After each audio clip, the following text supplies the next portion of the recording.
Hello guys, welcome back to my channel. இன்றைக்கி இந்த வீடியோவில் நம்ம பார்க்க போகிறது சமீபத்தில் தமிழில் வெளியான ஒரு ஹாரர் த்ரில்லர் படம் தான் கார்டியன். இந்த கார்டியன் படத்தில் யாரெல்லாம் நடிச்சிருக்காங்க அப்படின்னு பார்க்கும்போது ஹன்ஷிகா மோத்வானி, மொட்ட ராஜேந்திரன், டைகர் கார்டன் தங்கதுரை, சுரேஷ் மேனன், இப்படி பல பேர் நடிச்சிருக்காங்க. சபரி குரு சரவணன் இந்த படத்தை டைரக்ட் பண்ணியிருக்காங்க. ஸோ இந்த படத்தோடைய ஒன்லைன் என்ன அப்படின்னு முதல்ல பார்த்துடலாம். நம்ம ஹீரோயின் மனசில் நடக்கக்கூடிய எல்லா விஷயங்களுமே அடுத்தடுத்து நடக்குது. ஸோ இதில் சில நல்லதும் இருக்குது, கெட்டதும் இருக்கு. இதுக்கு பின்னாடி இருக்கக்கூடிய காரணங்கள் என்னென்ன, இந்த பிரச்சனையிலேருந்து ஹீரோயின் எப்படி மீண்டு வந்தாங்க அப்படிங்கிறதா இந்த படத்துடைய ஒன்லைன். ஸோ இப்போ படத்துடைய கதை என்ன அப்படின்னு பார்க்கலாம். ஸோ இந்த படத்துடைய ஹீரோயின் ஹன்ஷிகா மோத்வானி பார்த்தீங்கன்னா சின்ன வயசுலேருந்தே ஒரு அன்லக்கி கேர்ள் அப்படின்னு சொல்லப்படுறாங்க. தான் ஆசைப்படுற எந்த ஒரு விஷயமே அவங்களுக்கு கிடைக்காம இருக்கு. சின்ன விஷயங்கள் இல்லை பெரிய விஷயங்கள் எதா இருந்தாலுமே ஹீரோனுக்கு கிடைக்காம ஒரு அன்லக்கி கேர்ளாக தான் அவங்க ஃபீல் பண்ணிட்டு இருக்காங்க. ஸோ இந்த ஒரு விஷயம் மாறாதா அப்படின்னு இவங்க ரொம்பவே கவலைப்பட்டு இருக்கும்போது தான்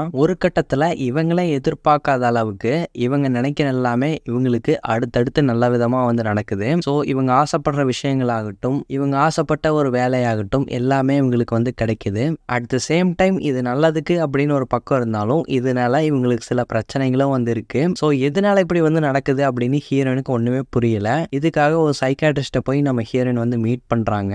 தனக்கு நடக்கக்கூடிய இந்த எல்லா விஷயங்களையும் அந்த டாக்டர் கிட்ட சொல்கிறாங்க. ஒரு கட்டத்தில் தான் நம்ம ஹீரோனுக்கு தெரிய வருது இது ஒரு ஆத்மாவோடைய வேலை, அதாவது பேயோட வேலை அப்படின்னு சொல்லிட்டு. ஸோ ஃபைனலாக இந்த ஆத்மாவுக்கு நம்ம ஹீரோயின் கிட்ட இருந்து என்ன வேணும், எதுக்காக நம்ம ஹீரோனுக்கு இப்படி தொடர்ந்து நல்லதும் நடக்குது கெட்டதும் நடக்குது, இதுக்கு பின்னாடி இருக்கக்கூடிய காரணங்கள் என்னென்ன அப்படிங்கிறது தான் இந்த கார்டியன் படத்துடைய ஒட்டுமொத்த கதை அப்படின்னு சொல்லலாம். படத்தில் ஹீரோனா நடித்த ஹன்ஷிகா மோத்வானி இந்த ஒட்டுமொத்த ஸ்டோரியும் இவங்க தான் தாங்குறாங்க. ஸோ இந்த கதைக்கு என்ன டிமாண்ட் பண்ணுதோ அதை நீட்டாகவே நடிச்சு கொடுத்துருக்காங்க அப்படின்னு சொல்லலாம். ஸோ அவங்களுடைய க்யூட்டான ஒரு சில எக்ஸ்பிரஷன்ஸ் ஆகட்டும், எமோஷனல் காட்சிகள் ஆகட்டும், இதெல்லாமே இந்த படத்துக்கு பாசிட்டிவாக தான் அமைஞ்சிருக்கு. பட் இவங்களை பேயா பார்க்கும்போது அந்த அளவுக்கு நமக்கு பயமும் ஏற்படலை. ஒரு சில இடங்களில் இவங்களை பேயா ஏற்றுக்கவே முடியலப்பா அப்படிங்கிற மாதிரி தான் தோண வைக்குது.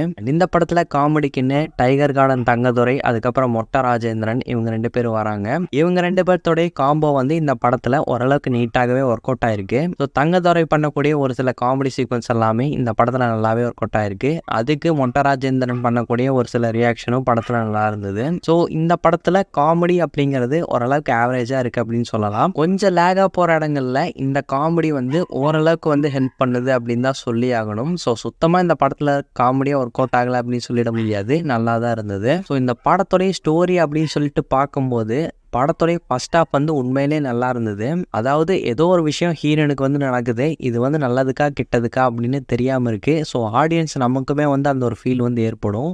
ஸோ படம் ஆரம்பித்து இன்டர்வல் வரைக்குமே ஹீரோனுக்கு எதுக்காக இப்படி நடக்குது அப்படிங்கிற ஒரு கேள்வியோடையே நகர்த்தி கொண்டு போயிருப்பாங்க. ஸோ அந்த சில காட்சிகள் எல்லாமே கொஞ்சம் பரபரப்பாகவும் இன்ட்ரெஸ்டிங்காகவுமே இருந்துச்சுன்னு சொல்லலாம். செகண்ட் ஹாஃபுக்கு மேலே இந்த சில விஷயங்கள் எதுக்காக நடக்குது அப்படிங்கிறதுக்கான ஒரு ஃப்ளாஷ்பேக் போர்ஷனை காட்டுவாங்க. ஸோ அதுக்கப்புறம் இது ஒரு நார்மலான ரிவெஞ்சு கதை அப்படிங்கிற மாதிரி கொண்டு போயிட்டாங்க. ஸோ அதுதான் இந்த படத்தில் இருக்கக்கூடிய சின்ன நெகட்டிவ் அப்படின்னு கூட சொல்லலாம். ஏன்னா பேய் படங்கள் அப்படின்னாலே ரிவெஞ்சு கதையாகத்தான் இருக்கணும் அப்படிங்கிற மாதிரி செட் பண்ணி வச்சுட்டாங்க. அண்ட் படத்தில் 4 வில்லன்கள் இருக்காங்க. இந்த 4 கேரக்டரையும் எப்படி ஹீரோயின் கொலை பண்ண போறாங்க அப்படிங்கிற மாதிரி சிம்பிளா கொண்டு போய் முடிச்சிட்டாங்க. ஸோ ஃபர்ஸ்ட் ஹாஃப்ல இருந்து அதே இன்ட்ரெஸ்டிங்கான விஷயங்களை ஹோல்டு பண்ணி செகண்ட் ஹாஃப்லயும் கொண்டு போயிருந்தாங்கன்னா பார்க்க நல்லா இருந்திருக்கும். இந்த படத்துக்கான சினிமோட்டோகிராஃபி நீட்டாகவே பண்ணியிருந்தாங்க. பேக்ரவுண்ட் ஸ்கோருமே சாம் சிஎஸோட மியூசிக்ல நல்லாவே இருந்தது. அண்ட் ஒரு அம்மா பொண்ணு சென்டிமெண்ட்டுக்கான ஒரு சாங்குமே இந்த படத்துல நல்லா இருந்தது. ஃபிளாஷ்பேக் போர்ஷன்ல வரக்கூடிய அந்த அம்மா பொண்ணு சென்டிமெண்ட் காட்சிகள் எல்லாமே இந்த படத்துல நீட்டாகவே ஒர்க் அவுட் ஆயிருக்கு. பட் இந்த மாதிரியான விஷயங்கள் நிறைய பார்த்துட்டோமே அப்படிங்கிற மாதிரியான ஒரு ஃபீலும் ஏற்பட தான் செய்யுது. ஸோ நான் முன்னாடியே சொன்ன மாதிரி ஃபர்ஸ்ட் ஹாஃப்ல இருந்த அந்த இன்ட்ரெஸ்டிங்கான விஷயங்கள் செகண்ட் ஹாஃப்லையும் கொடுத்துருந்தாங்கன்னா படம் பார்க்க இன்னுமே சூப்பராக இருந்திருக்கும். பட் இப்போ இந்த படம் தாராளமாக ஒரு டைம் ட்ரை பண்ணலாம். படம் பார்க்க நீட்டாக தான் இருக்கு.